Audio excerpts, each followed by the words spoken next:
Act 4, Scene 1. The Retreat at St. Luke's. Enter Mariano and a boy. Take those lips away, that so sweetly were forsworn, and was nice the break of day. Lights that do mislead the morn, but my kisses bring again sails of love, what sealed in thine. Break off thy song, and haste thee quick away. Here comes a man of comfort, whose advice hath often stilled my bawling discontent. I cry you mercy, sir, and well could wish you had not found me here so musical. Let me excuse me, and leave me so my mirth it much displeased, but pleased my woe. 'Tis good, though music oft hath such a charm to make bad good and good provoke to harm. I pray you tell me, hath anybody inquired for me here today? Of much upon this time have I promised here to meet. You have not been inquired after, and I've sat here all day. I do constantly believe you. The time is come even now. I shall crave your forbearance a little. Maybe I will call upon you anon for some advantage to yourself. I am always bound to you. Very well met, and welcome. What is the news from this good deputy? He hath a garden circummured with brick, whose western side is with a vineyard backed, and to that vineyard is a planched gate that makes his opening with this bigger key. This other doth command a little door, which from the vineyard to the garden leads. There have I made my promise upon the heavy middle of the night to call upon him. But shall you on your knowledge find this way? I have ta'en a due and wary note upon it. With whispering and most guilty diligence, in action all of precept, he did show me the way twice o'er. Are there no other tokens between you, agreed concerning her observance? No, none, but only a repair the dark. And that I have possessed him, my most day can be but brief, for I have made him know I have a servant comes with me along that stays upon me, whose persuasion is I come about my brother. 'Tis well borne up. I have not yet made known to Mariana a word of this. What ho, within, come forth.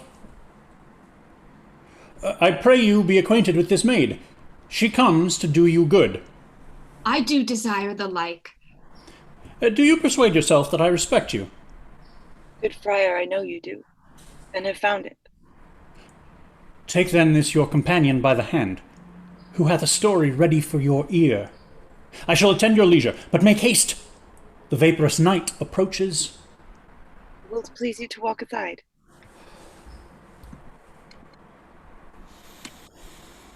Oh, place and greatness, millions of false eyes are stuck upon thee. Volumes of report run with these false, and most contrarious quest upon thy doings. 1,000 escapes of wit make thee the father of their idle dream, and rack thee in their fancies. Welcome, how agreed? She'll take the enterprise upon her, father, if you advise it.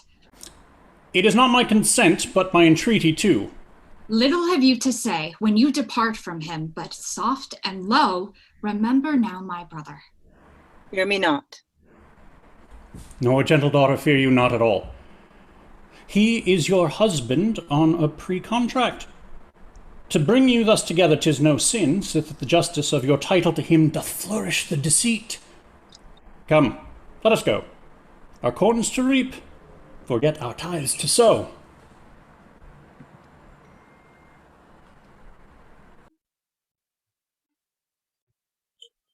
Act 4, Scene 2. The Prison in Vienna. Enter Provost, Pompey, and an officer. Come hither, sirrah. Can you cut off a man's head?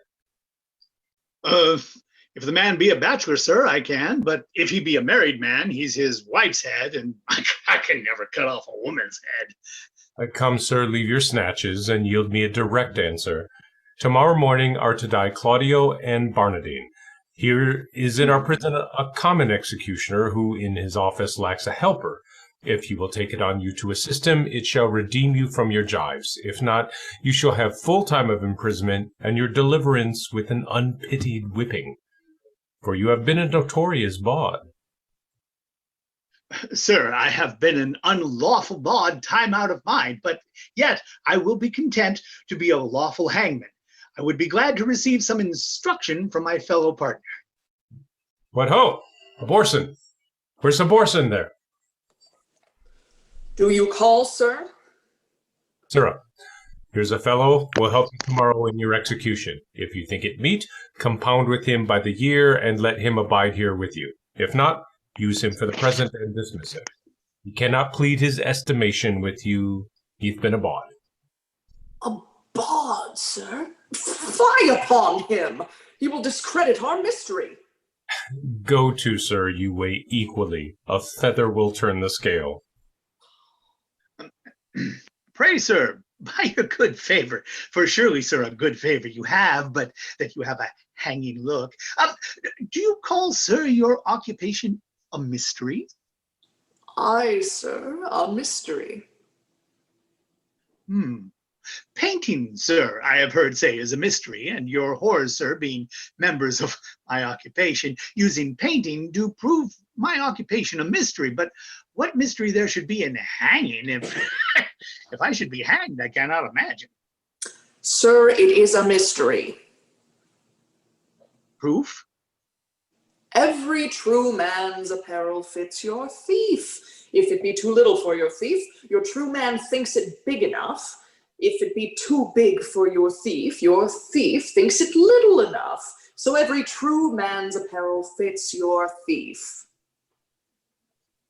Are you agreed? Sir, I will serve him, for I do find your hangman is a more penitent trade than your bawd. He doth oftener ask forgiveness. You, sirrah, provide your block and your axe tomorrow, 4 o'clock. Come on, bawd. I will instruct thee in my trade. Follow. I do desire to learn, sir, and I hope if you have occasion to use me for your own turn, you shall find me yar. For truly, sir, for your kindness, I owe you a good turn. I'll hit the Barnardine and Claudio. One has my pity, not a jot the other, being a murderer, though he were my brother. Ah, look, sir, here's the warrant, Claudio, for thy death. 'Tis now dead midnight, and by 8 tomorrow thou must be made immortal. Where's Barnardine? As fast locked up in sleep as guiltless labor when it lies starkly in the traveller's bones. He will not wake. Who can do good on him? Well, go, prepare yourself. Hark, what noise? That heaven give your spirits comfort. Though by and by, I hope it is some pardon or reprieve for the most gentle Claudio. Ah, welcome, Father. The best and wholesomest spirits of the night envelop you, good provost. Who called here of late? None since the curfew rang. Not Isabel. No. They will, then, ere it be long. What comfort is for Claudio? There's some in hope. It is a bitter deputy. Not so, not so. His life is paralleled even with the stroke and line of his great justice. He doth with holy abstinence subdue that in himself which he spurs on his power to qualify in others. Were he mealed with that which he corrects, then were he tyrannous. But, this being so, he's just. Now are they come. This is a gentle provost. Seldom when the steeled jailer is the friend of men. How now? What noise? That spirit's possessed with haste that wounds the unsisting postern with these strokes. He must stay until the officer arrives to let him in. He's called up. Have you no countermand for Claudio yet? But he must die tomorrow. None, sir. None. As near the dawning, Provost, as it is, you shall hear more ere morning. Happily you something know, yet I believe there comes no countermand. No such example have we. Besides, upon this very siege of justice, Lord Angelo hath to the public ear professed the contrary. Ah, this is the lordship's man. And here comes Claudio's pardon. My lord hath sent you this note, and by me this further charge, that you swerve not from the smallest article of it, neither in time, matter, or other circumstance. Good morrow, for, as I take it, is almost day. I shall obey him. This is his pardon, purchased by such sin for which the pardoner himself is in. Hence hath offence his quick celerity when it is born in high authority. When vice makes mercy, mercy's so extended that for the false love is the offender friended. And now, sir, what news? I told you, Lord Angelo, belike thinking me remiss in mine office, awakens me with this unwonted putting on, methinks strangely, for he hath not used it before. We pray you, let's hear. Whatsoever you may hear to the contrary, let Claudio be executed by 4 of the o'clock, and in the afternoon, Barnardine. For my better satisfaction, let me have Claudio's head sent me by 5. Let this be duly performed with the thought that more depends on it than we must yet deliver. Thus fail not to do your office, as you will answer it as your peril. What say you to this, sir? What is that Barnardine who is to be executed in the afternoon? Bohemian born, here nursed up and bred, one that is a prisoner 9 years old. How came it that the absent duke had not either delivered him to his liberty or executed him? I have heard it was ever his manner to do so. His friends still wrought reprieves for him, and indeed his fact, till now in the government of Lord Angelo, came not to an undoubtful proof. It is now apparent. Most manifest, and not denied by himself. Had he borne himself penitently in prison? How seems he to be touched? A man that apprehends death no more dreadfully but as a drunken sleep, careless, reckless, and fearless of what's past, present, or to come, insensible of mortality, and desperately mortal. He wants advice. He'll hear none. He hath evermore had the liberty of the prison. Give him leave to escape hence? He would not. Drunk many times a day, if not many days entirely drunk. We have very oft awaked him as if to carry him to his execution, and showed him a seeming warrant for it. Hath not moved him at all. More of him anon. There is written in your brow, Provost, honesty and constancy. If I read it not truly, my ancient skill beguiles me.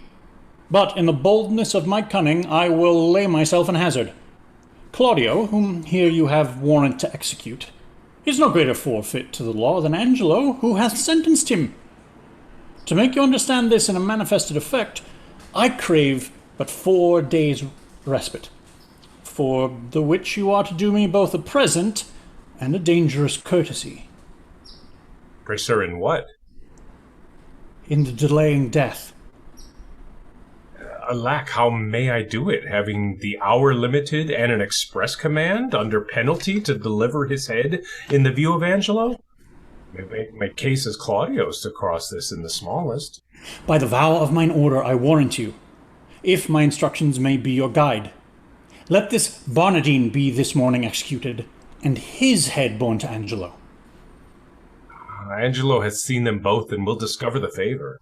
Oh, death's a great disguiser, and you may add to it? Shave the head, and tie the beard, and say it was the desire of the penitent to be so bared before his death. You know the course is common. If anything fall to you upon this, more than thanks and good fortune, by the saint whom I profess, I will plead against it with my life. Pardon me, good father, it is against mine oath. Were you sworn to the Duke or to the deputy? To him and to his substitutes. You will think you have made no offence if the Duke avouch the justice of your dealing? But what likelihood is in that? Not a resemblance, but a certainty. Yet, since I see you fearful that neither my coat, integrity, nor persuasion can with ease attempt you, I will go further than I meant, to pluck all fears out of you. Look you, sir, here is the hand and seal of the Duke. You know the character, I doubt not, and the signet is not strange to you. I know them both. The contents of this is the return of the Duke. You shall anon overread it at your pleasure, where you shall find within these 2 days he will be here. This is a thing that Angelo knows not, for he this very day receives letters of strange tenor, perchance of the Duke's death, perchance entering into some monastery, but by chance nothing of what is writ. Look, the unfolding star calls up the shepherd. Put not yourself into amazement how these things should be. All difficulties are but easy when they are known. Call you executioner, and off with Barnardine's head. I will give him a present shrift, and advise him for a better place. Yet you are amazed, but this shall absolutely resolve you. Come, away. It is almost clear dawn.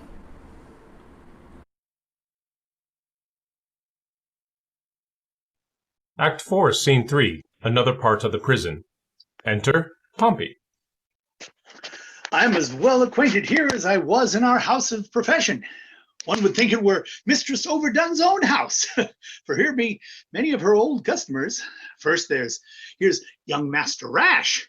He's in for a commodity of brown paper and old ginger, 17 pounds, of which he made 5 marks ready money.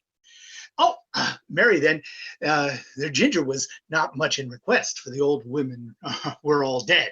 Then is there here one Master Caper at the suit of Master Threepile, the mercer, for some 4 suits of peach-colored satin, which now peaches him a beggar. Oh, then we have here young Dizzy, and young Master Deep Vow, and Master Copper Spur, and Master Starve Lackey, the rapier and dagger man, and young Drop Air that killed Lusty Pudding, and Master Fourth Light, the tilter, and brave Master Shoe Tie, the great traveler, and mild and wild Half Can that stabbed pots, and I think 40 more, all great doers in our trade, and are now, for the Lord's sake. Sirrah, bring Barnardine hither. Master Barnardine! You must rise and be hanged, Master Barnardine! What ho, Barnardine! Pox to your throats. Who makes that noise there? What are you? Your friends, sir. The hangman. You must be so good, sir, to rise and be put to death. Away, you rogue, away. I'm sleepy. Tell him he must awake, and that quickly, too. Pray, Master Barnardine, awake till you are executed and sleep afterwards. Go into him and fetch him out. He is coming, sir. He is coming. I hear his straw rustle. Is the axe upon the block, sirrah? Very ready, sir.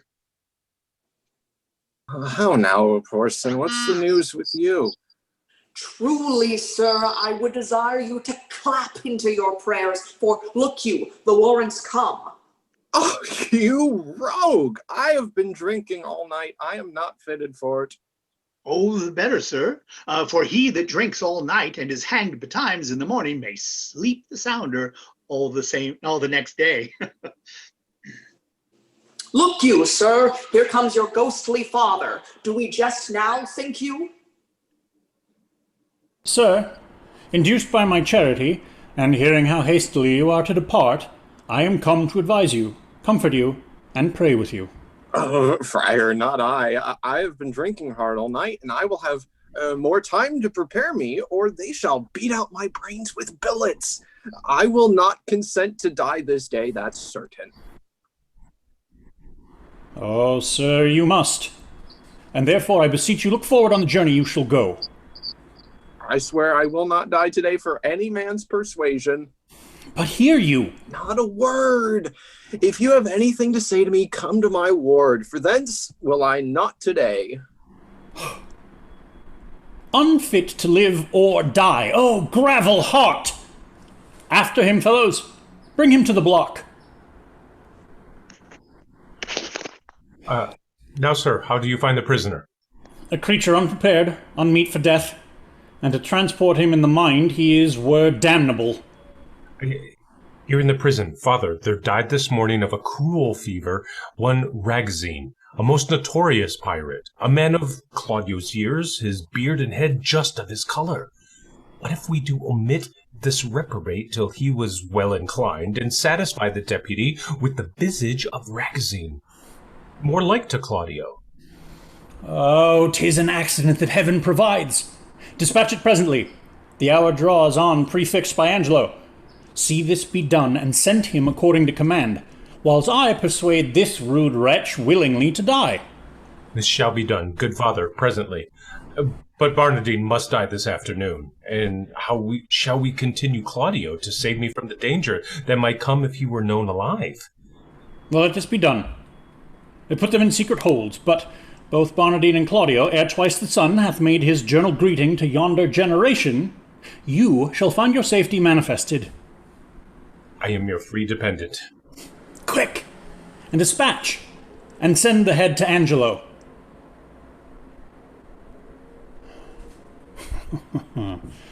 Now will I write letters to Angelo. The provost, he shall bear them, whose contents shall witness to him I am near at home, and that by great injunctions I am bound to enter publicly. Him I'll desire to meet me at the consecrated font, a league from the city, and from thence, by cold gradation and well-balanced form, we shall proceed with Angelo. Here's the head. I'll carry it myself. Convenient is it? Make a swift return, for I would commune with you of such things that want no ear but yours. I'll make all speed. Peace ho, be here. The tongue of Isabel. She's come to know if yet her brother's pardon be come hither. But I will keep her ignorant of her good to make her heavenly comforts of despair when it is least expected. Ho, by your leave. Good morning to you, fair and gracious daughter. The better, given me by so holy a man. Hath yet the deputy sent my brother's pardon? He hath released him, Isabel, from the world. His head is off and sent to Angelo. Nay, but it is not so. It is no other. Show your wisdom, daughter, in your close patience. Oh, I will to him and pluck out his eyes! You shall not be admitted to his sight. Unhappy Claudio, wretched Isabel, injurious world, most damned Angelo! This nor hurts him, nor profits you a jot. Forbear it, therefore. Give your cause to heaven. Mark what I say, which you shall find by every syllable of faithful verity. The Duke comes home tomorrow. Nay, dry your eyes. One of our convent and his confessor gives me this instance. Already he hath carried notice to Aeschylus and Angelo, who do prepare to meet him at the gates, there to give up their power. If you can, pace your wisdom in that good path that I would wish it go, and you shall have your bosom on this wretch, grace of the Duke, revenges to your heart, and general honour. I am directed by you. This letter, then, to Friar Pete give. 'Tis that he sent me of the Duke's return. Say, by this token, I desire his company at Mariana's house tonight. Her cause and yours I'll perfect him withal, and he shall bring you before the Duke. And to the head of Angelo, accuse him home and home. For my poor self, I am combined by a sacred vow, and shall be absent. Wend you with this letter. Command these fretting waters from your eyes with a light heart. Trust not my holy order if I pervert your course. Who's here? Good evening, Friar. Where's the provost? Not within, sir. Oh, pretty Isabella, I am pale at mine heart to see thine eyes so red. Thou must be patient. I am fain to dine and sup with water and bran. I dare not, for my head fill my belly. One fruitful meal would set me toot. But they say the Duke will be here tomorrow. By my troth, Isabel, I loved thy brother. If the old fantastical Duke of Dark Corners had been at home, he had lived. Sir, the Duke is marvellous little beholding to your reports, but the best is, he lives not in them. Friar, thou knowest not the Duke so well as I do. He's a better woodman than thou takest him for. Well, you'll answer this one day. Fare you well. Nay, Terry, I'll go along with thee. I can tell thee pretty tales of the Duke. Well, you've told me too many of him already, sir, if they be true. If not true, none were enough. I was once before him for getting a wench with child. Did you such a thing? Yes, Mary, did I, but I was fain to forswear it. They would else have married me to the rotten meddler. Sir, your company is fairer than honest. Rest you well. By my troth, I'll go with thee to the lane's end. If bawdy talk offend you, we'll have little of it. Nay, friar, I am a kind of burr. I shall stick.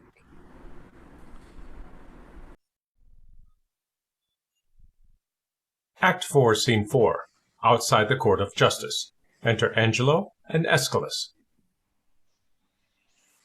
Every letter he hath writ hath disvouched to other. In most uneven and distracted manner, his actions show much like to madness. Pray heaven his wisdom be not tainted. And why meet him at the gate and deliver our authorities there? I guess not. And why should we proclaim it in an hour before his entering, that if any crave redress of injustice, they should exhibit their petitions in the street? He shows his reason for that, to have a dispatch of complaints and to deliver us from devices hereafter, which shall have no power to stand against us. Well, I beseech you, let it be proclaimed betimes in the morn. I'll call you at your house. Give notice to such men of sort and suit as are to meet him. I shall, sir. Fare you well. Good night. This deed unshapes me quite, makes me unpregnant and dull to all proceedings. A deflowered maid, and by an eminent body that enforced the law against it. But that her tender shame will not proclaim against her maiden loss, how might she tongue me? Yet reason dares her no, for my authority bears of a credent bulk, that no particular scandal once can touch, but it confounds the breather.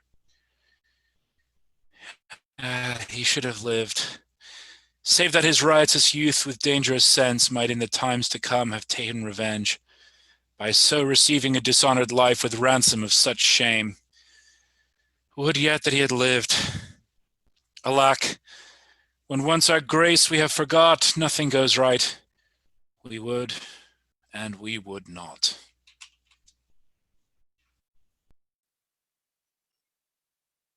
Act 4, Scene 5. Friar Peter's cell. Enter Duke and Friar Peter. These letters at fit time deliver me. The provost knows our purpose and our plot. The matter being afoot, keep your instruction and hold you ever to our special drift. Though sometimes you do blench from this to that, as cause doth minister. Go, call at Flavius' house and tell him where I stay. Give the like notice to Valentius, Roland, and to Crassus, and bid them bring the trumpets to the gate. But send me Flavius first. Shall be speeded well. I thank thee, Varius. Thou hast made good haste. Come, we will walk. There's other of our friends will greet us here anon, my gentle Varius.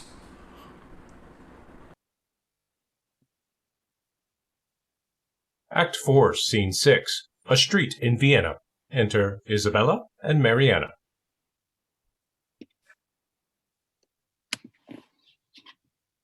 To speak so indirectly, I am loath.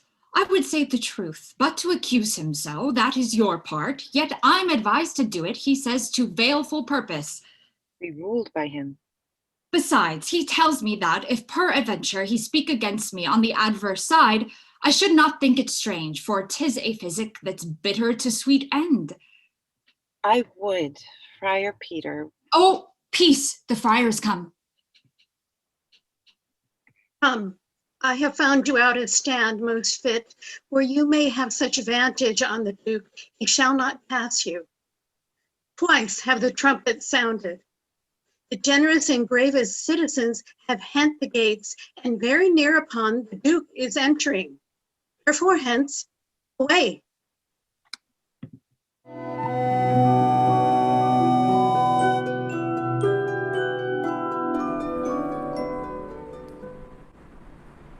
Act Act 5, Scene 1, a public square near the gates of Vienna. Enter Duke, Angelo, Aeschylus, Lucio, and Provost. My very worthy cousin, fairly met. Our old and faithful friend, we are glad to see you. Happy return be to your royal grace. Many and hearty thankings to you both. We have made inquiry of you, and we hear such goodness of your justice that our soul cannot but yield you forth to public thanks for running more requital. You make my bond still greater. Oh, your desert speaks loud, and I should wrong it to lock it in the wards of covert bosom when it deserves, with characters of brass, afforded residence against the tooth of time and razor of oblivion. Give me your hand, and let the subject see, to make them know that outward courtesies would fain proclaim favours that keep within. Come, Aeschylus, you must walk by us on our other hand, and good supporters are you. Now is your time. Speak loud and kneel before him. Justice, O royal duke, veil your regard upon a wronged, I would fain have said, a maid. O worthy prince, dishonor not your eye by throwing it on any other object till you have heard me in my true complaint and given me justice, justice, justice, justice. Relate your wrongs. In what? By whom? Be brief. Here is Lord Angelo shall give you justice. Reveal yourself to him. O worthy duke, you bid me seek redemption of the devil. Hear me yourself, for that which I must speak must either punish me, not being believed, or wring redress from you. Hear me, oh, hear me here. My lord, her wits, I fear me, are not firm. She hath been a suitor to me for her brother, cut off by the course of justice. By course of justice. And she will speak most bitterly and strange. Most strange, but yet most truly will I speak. That Angelo's forsworn, is it not strange? That Angelo's a murderer, is it not strange? That Angelo is an adulterous thief and hypocrite, a virgin violator, is it not strange and strange? Nay, it is 10 times strange. It is not truer he is Angelo, then this is all as true as it is strange. Nay, it is 10 times true, for truth is truth to the end of reckoning. Away with her. Poor soul, she speaks this in the affirmative sense. O prince, I conjure thee, as thou believest there is another comfort than this world, that thou neglect me not with that opinion that I am touched with madness. Make not impossible that which but seems unlike. 'Tis not impossible, but one, the wickedest caitiff on the ground, may seem as shy, as grave, as just, as absolute as Angelo. Even so may Angelo, in all his dressings, characters, titles, forms, be an arch villain. Believe it, royal prince, if he be less, he's nothing, but he's more, had I more name for badness. By my honesty, if she be mad, as I believe no other, her madness hath the oddest frame of sense. Such a dependency of thing on thing as e'er I heard in madness. Oh, gracious duke, harp not on that, nor do not banish reason for inequality, but let your reason serve to make the truth appear where it seems hid, and hide the false seems true. Well, many that are not mad have sure more lack of reason. What would you say? I am the sister of one Claudio, condemned upon the act of fornication to lose his head, condemned by Angelo. I, in probation of a sisterhood, was sent to by my brother, one Lucio, as then the messenger. Well, that's I, and like your grace. I came to her from Claudio and desired her to try her gracious fortune with Lord Angelo for her poor brother's pardon. That's he, indeed. You were not bid to speak. No, my good lord, nor wished to hold my peace. I wish you now, then. Pray you take note of it, and when you have a business for yourself, pray heaven you then be perfect. I warrant, your honor. The warrant's for yourself. Take heed to it. This gentleman told somewhat of my tale. Right. It may be right, but you are in the wrong to speak before your time. Proceed. I went to this pernicious caitiff deputy. That's somewhat madly spoken. Pardon it. The phrase is to the matter. Mend it again. The matter. Proceed. In brief, to set the needless process by, how I persuaded, how I prayed and kneeled, how he refelled me, and how I replied, for this was of much length, the vile conclusion I now begin with grief and shame to utter.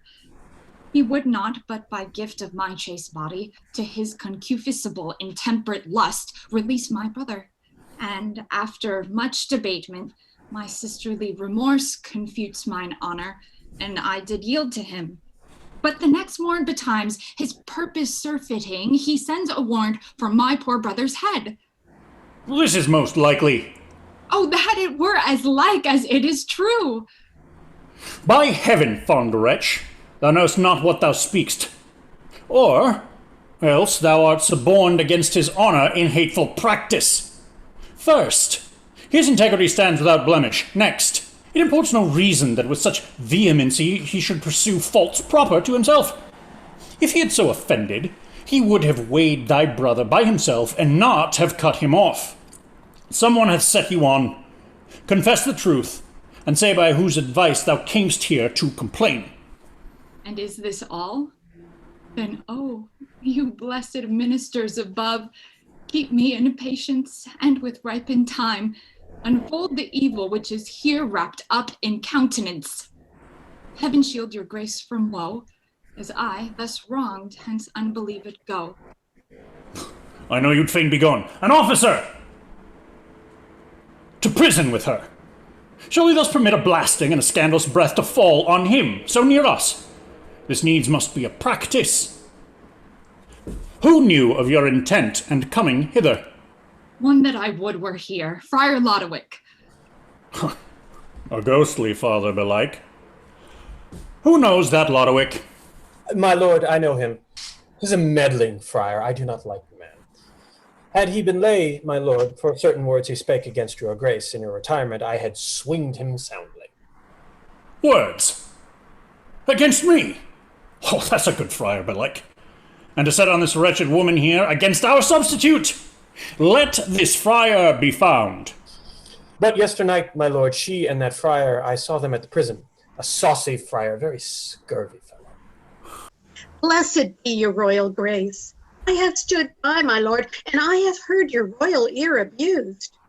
First, hath this woman most wrongfully accused your substitute, who is as free from touch or soil with her as she from one ungot. We did believe no less. Know you that Friar Lodowick that she speaks of?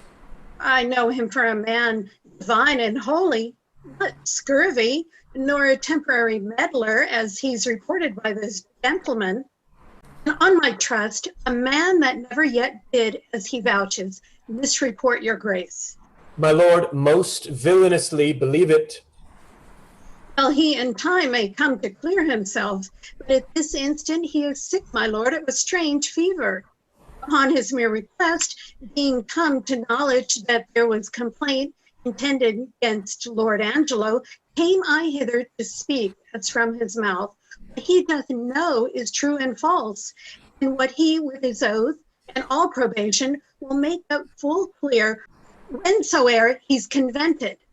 First, for this woman, to justify this worthy nobleman so vulgarly and personally accused, first shall you hear disprove it to her eyes till she herself confess it. Good friar, let's hear it. Do you not smile at this, Lord Angelo? Oh, heaven, the vanity of wretched fools! Give us some seats! Come, cousin Angelo. In this I'll be impartial. Be you judge of your own cause. Is this the witness, friar? First, let her show her face, and after, speak. Pardon, my lord, I will not show my face until my husband bid me. What? Are you married? No, my lord. Are you a maid? No, my lord. A widow, then? Neither, my lord. Why, you are nothing, then? Neither maid, widow, nor wife? My lord, she may be a punk, for many of them are neither maid, widow, nor wife. Silence that fellow. I would he had some cause to prattle for himself. Well, my lord. My lord, I do confess I ne'er was married. And I confess besides I am no maid. I have known my husband, yet my husband knows not ever he knew me. He was drunk then, my lord. It can be no better. For the benefit of silence, would thou wert so too? Well, my lord. Well, this is no witness for Lord Angelo. Now I come to it, my lord. She accuses him of fornication, in selfsame manner doth accuse my husband, and charges him, my lord, with such a time when I'll depose, I had him in mine arms with all the effect of love. Charges she more than me? Not that I know of. No. You say your husband. Why, just, my lord, and that is Angelo, who thinks he knows that he ne'er knew my body, but knows, he thinks, that he knows Isabel. This is strange abuse. Let me see thy face. My husband bids me. Now I will unmask. Is that face, thou cruel Angelo, which once thou sworest was worth the looking on? This is the hand which with a vowed contract was fast belocked in thine. This is the body that took away the match from Isabel and did supply thee at thy garden house in her imagined person. Know you this woman? Carnally, she says. Sirrah, no more. Enough, my lord.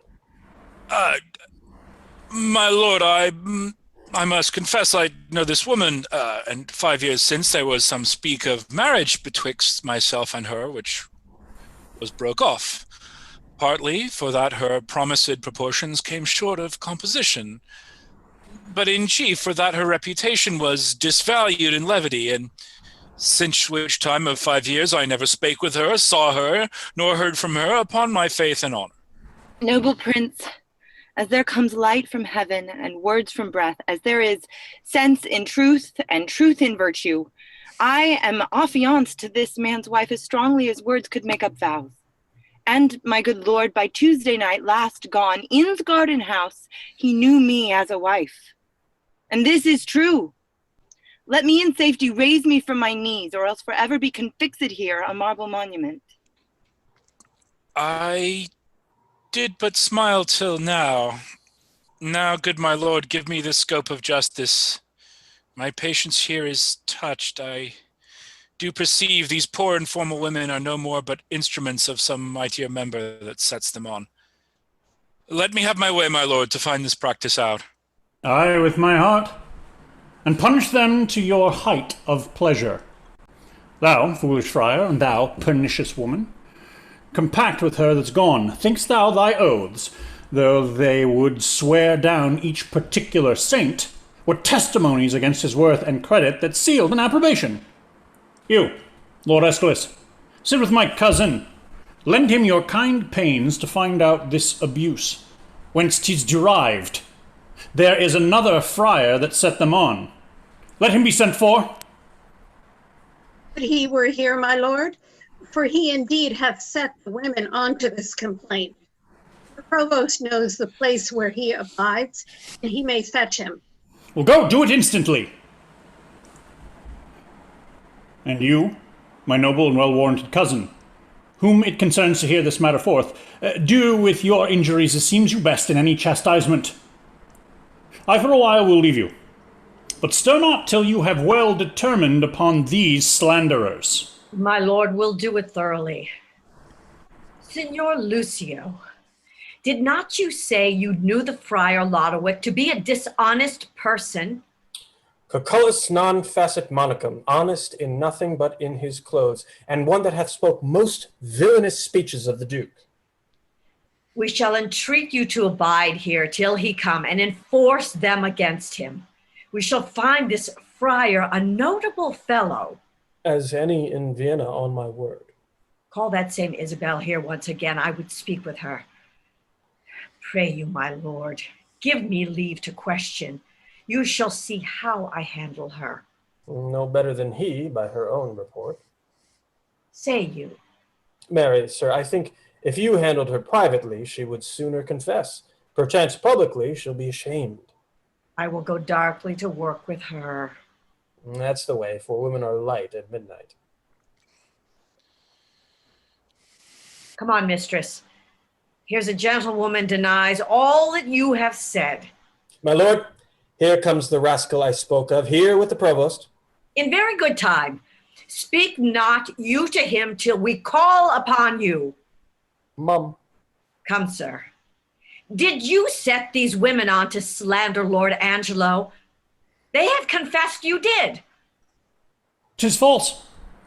How? Know you where you are? Respect to your great place, and let the devil be sometime honored for his burning throne. Where's the Duke? 'Tis he should hear me speak. The Duke's in us, and we will hear you speak. Look, you speak justly. Boldly, at least. But, oh, poor souls, come you to seek the lamb here, or the fox? Good night to your address. Is the Duke gone? Then is your cause gone too. The Duke's unjust thus to retort your manifest appeal, and put your trial in the villain's mouth which here you come to accuse. This is the rascal. This is he I spoke of.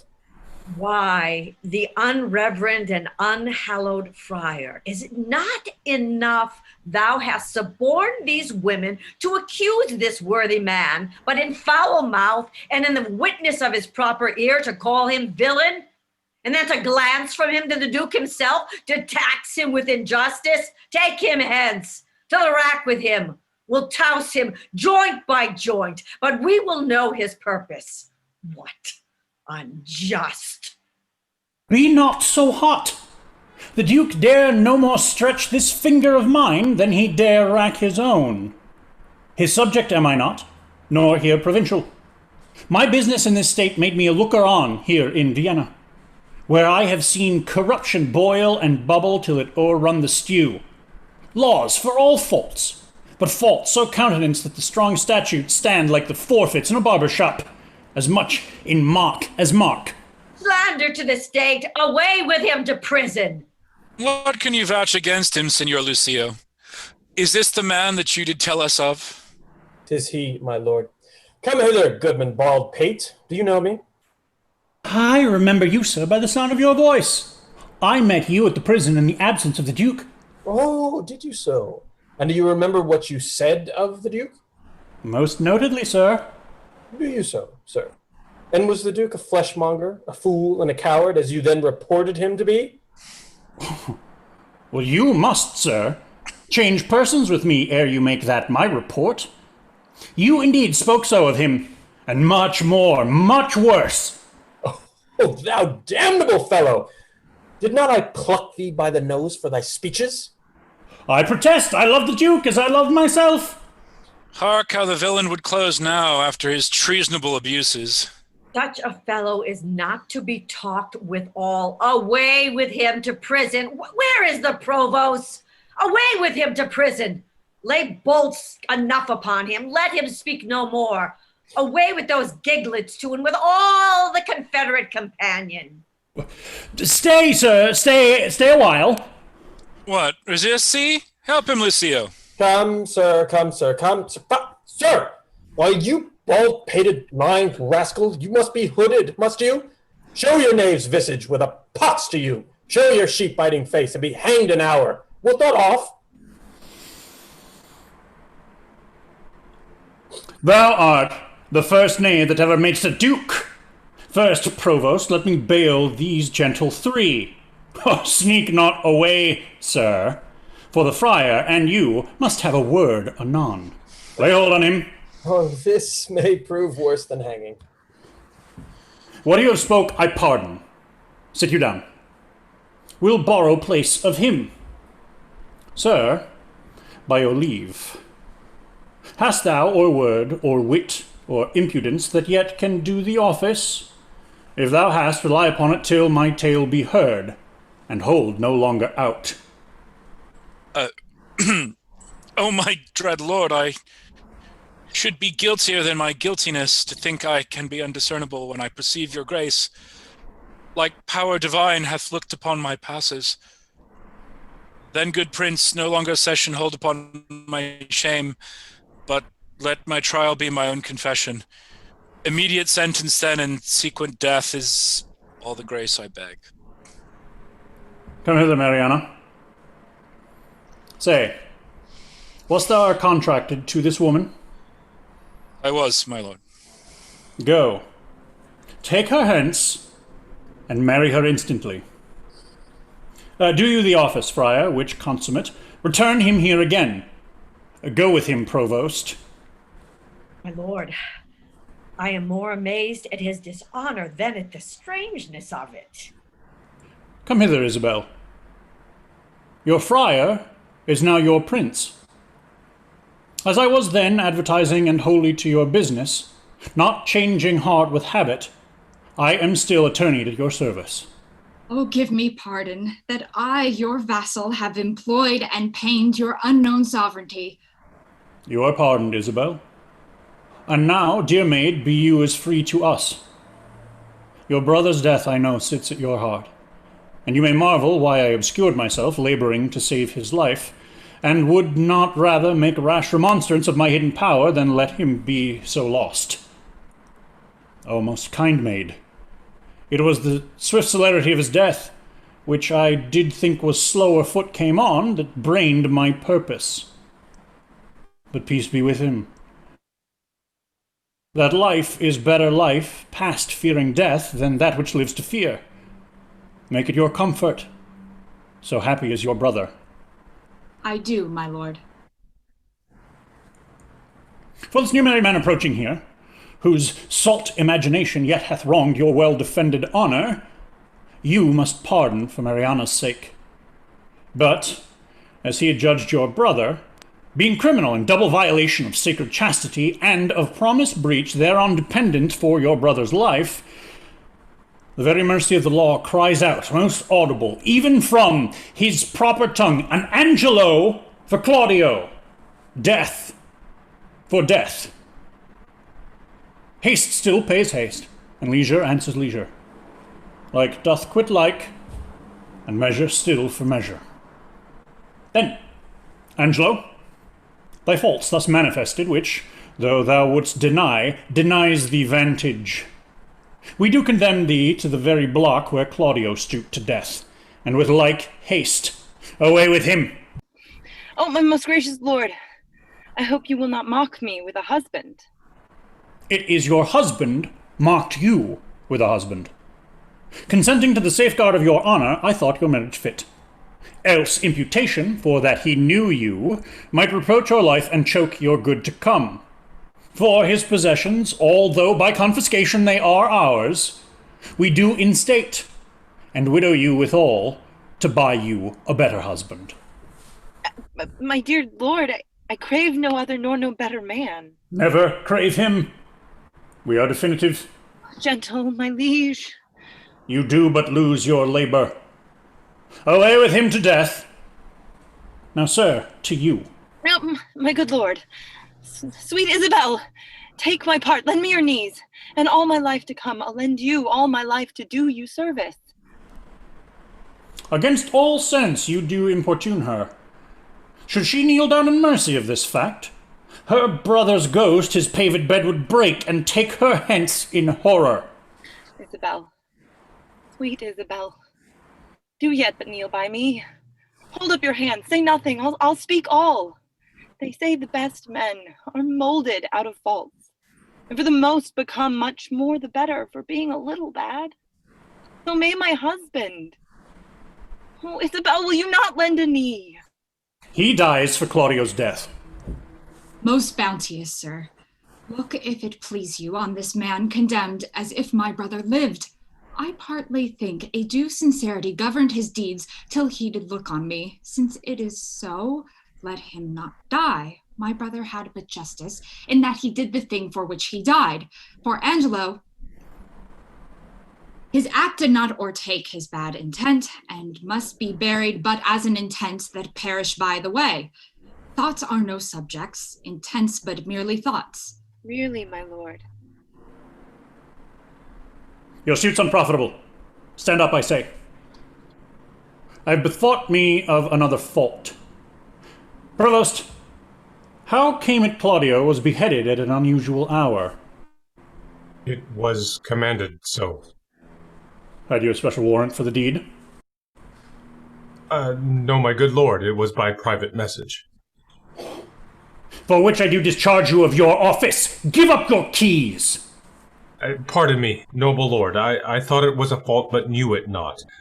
Yet did repent me after more advice for testimony whereof one in the prison that should by private order else have died, I have reserved alive. What's he? His name is Barnardine. I would thou hadst done so by Claudio. Go, fetch him hither. Let me look upon him. I am sorry one so learned and so wise as you, Lord Angelo, have still appeared, should slip so grossly, both in the heat of blood and lack of tempered judgment afterward. I am sorry that such sorrow I procure, and so deep it sticks in my penitent heart that I crave death more willingly than mercy. 'Tis my deserving, and I entreat it. Which is that Barnardine? This, my lord. There was a friar told me of this man. Sirrah, thou art said to have a stubborn soul that apprehends no further than this world, and squarest thy life according. Thou art condemned. But for those earthly faults, I quit them all, and pray thee take this mercy to provide for better times to come. Friar, advise him. I leave him to your hand. What muffled fellow's that? This is another prisoner that I saved, who should have died when Claudio lost his head. As like almost to Claudio as himself. If he be like your brother, for his sake is he pardoned, and for your lovely sake, give me your hand and say you will be mine. He is my brother too. But fitter time for that. By this Lord Angelo perceives he's safe. Methinks I see a quickening in his eye. Well, Angelo, your evil quits you well. Look that you love your wife, her worth yours. I find an apt remission in myself. And yet here's one in place I cannot pardon. You, sirrah, that knew me for a fool, a coward, one all of luxury, an ass, a madman. Wherein have I so deserved of you that you extol me thus? Faith, my lord, I spoke it but according to the trick. If you will hang me for it, you may. But I had rather it would please you I might be whipped. Whipped first, sir, and hanged after. Proclaim it, provost, round about the city, if any woman wronged by this lewd fellow, as I have heard him swear himself there's one whom he begot with child, let her appear, and he shall marry her. The nuptial finished, let him be whipped and hanged. I beseech your highness, do not marry me to a whore. Your highness said even now I make you a duke. Good, my lord, do not recompense me in making me a cuckold. Upon mine honour, thou shalt marry her. Thy slanders I forgive, and therewithal remit thy other forfeits. Take him to prison, and see our pleasure herein executed. Marrying a punk, my lord, is pressing to death, whipping and hanging. Slandering a prince deserves it. She, Claudio, that you wronged, look you restore. Joy to you, Mariana. Love her, Angelo. I have confessed her, and I know her virtue. Thanks, good friend Aeschylus, for thy much goodness. There's more behind that is more gratulate. Thanks, provost, for thy care and secrecy. We shall employ thee in a worthier place. Forgive him, Angelo, that brought you home the head of Ragozine for Claudio's. The offence pardons itself. Dear Isabel, I have a motion much imports your good, whereto if you'll a willing ear incline, what's mine is yours, and what is yours is mine. So, bring us to our palace, where we'll show what's yet behind that's meet you all should know.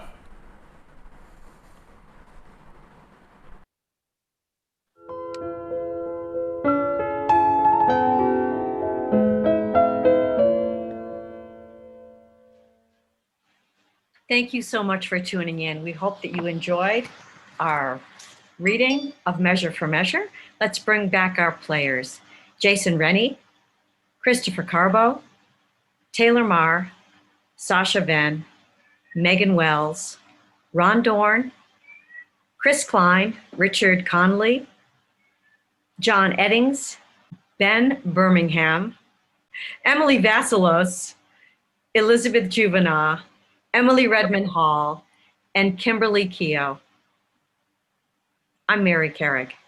Join us next week for Henry IV, Part 1.